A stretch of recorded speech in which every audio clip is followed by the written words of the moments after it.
Thank you very much, and good morning to you all. And I presume the audience agrees with me that Louise Slaughter is a national treasure, ladies and gentlemen.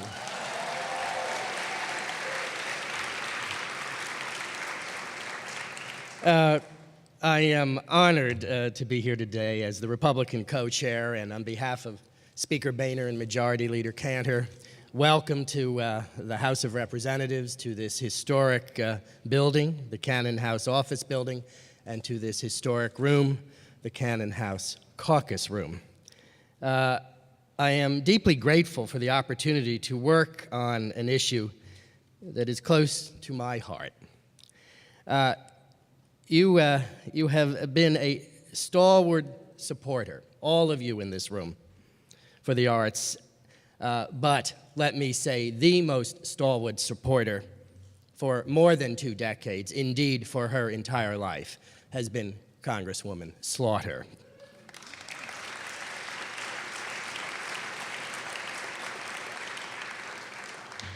When I was elected to Congress in 2008, I made the decision to resign from all of my nonprofit boards, but that was a bittersweet decision, and I learned a great deal on the board of the Newark Museum, one of this country's greatest museums, and on McCarter's board at Princeton. It was for me a bittersweet decision. I believe that arts are a powerful force for good in our society, and I have missed much of my former involvement, and I am pleased to be back in the trenches as the Republican chair of this great caucus. It's truly a pleasure to be with those from my home state of New Jersey this morning, including my longtime friend Anne Marie Miller, Executive Director of Art Pride, New Jersey.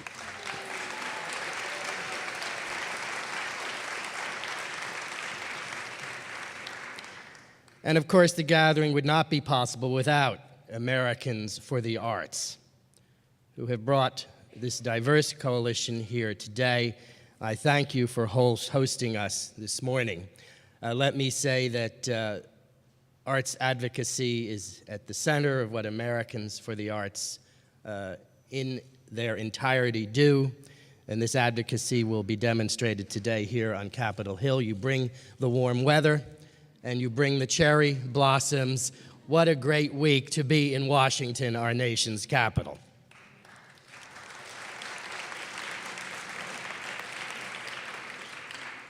My position on the Energy and Commerce Committee has afforded me the opportunity to serve on several subcommittees, and one is the Health Subcommittee. A longtime concern on the subcommittee, and personal concern of all of us in Congress, has been the effect of traumatic brain injury, whether from sports, motor vehicles, combat, or some other trauma. The Traumatic Brain Injury Reauthorization Act will come before the subcommittee this year and will allow an in-depth analysis of the causes, prevention, and treatment of TBI. Most in this room know of the good work being done to treat our wounded servicemen and women at Walter Reed, and certainly the National Intrepid Center of Excellence should be noted at the forefront of that endeavor. Integrating arts therapy with cutting-edge physical and psychological techniques to treat the most severe traumatic brain injury among our men and women in uniform. It began operation in 2010, and since then, the arts have proven to be a central part of the recovery process, ladies and gentlemen.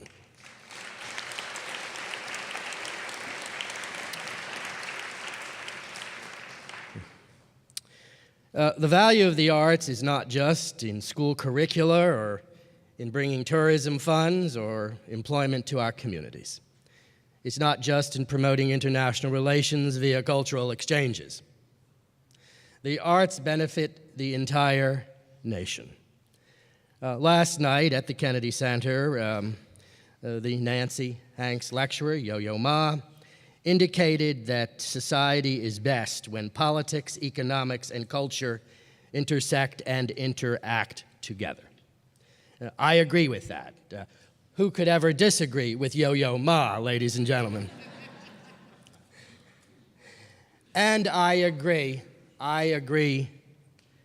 with the sentiments of John Kennedy, delivered almost 50 years ago in October of 1963 at the groundbreaking of the Frost Library at Amherst, roughly 1 month before his tragic death. Speaking of the arts in this society, John Kennedy said, "If art is to nourish the roots of our culture, society must set the artist free to follow his vision wherever it takes him." But in democratic society, the highest duty of the writer, the composer, the artist is to remain true to himself and let the chips fall where they may. In serving his vision of the truth, the artist best serves his nation.